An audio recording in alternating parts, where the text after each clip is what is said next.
Hello gardening friends, welcome to Backyard Basics. I'm John Dromgoole. Good to see you again. So chiggers, fire ants, and grubs, we're going to cover those guys today.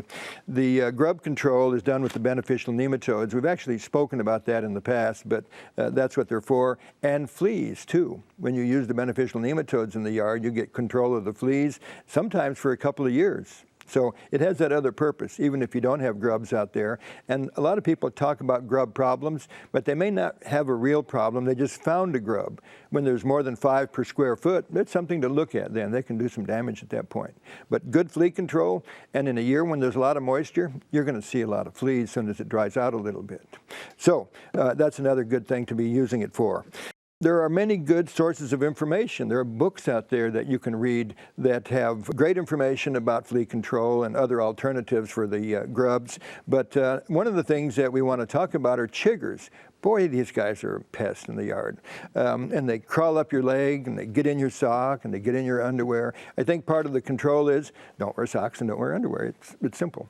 But in reality, we don't work that way. What we need to do is get real good control. And sulfur plays a big role in that. Now, the chiggers are usually out there in areas where there's a lot of weeds and grasses. And so when you walk through there, that's how they jump on you. The other way to manage these things actually is with sulfur. And you spray the sulfur out there. I think that using it in any other way doesn't give it an even coating. You know, these types of devices that you can push it out with the air, create a vortex, and it creates an electricity, and it sticks to whatever you're spraying it to. And so while the chiggers are out there, it actually sticks to them. And that's how you get good control. Sometimes you have to repeat it, though. Eggs hatch, some of them will survive. So maybe a week later, you'll go out there and maybe reapply it. The other way of doing that is after you put your pants together with a rubber band, and then you will go ahead and put your sock over it.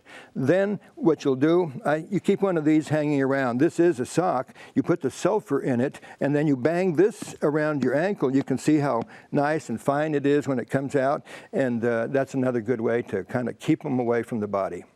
So there are many ways of doing these things. Sulfur is one of the more effective ways of managing chiggers.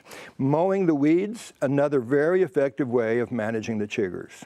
And the fleas, of course, they're going to be a problem, but the beneficial nematodes are going to control them too. Now you'll have your yard back, and that's really important for gardeners and for children that play out there. So these are all natural ways of doing it, and I encourage you to try some of them because they work very well. For Backyard Basics, I'm John Dromgoole. I'll see you next time.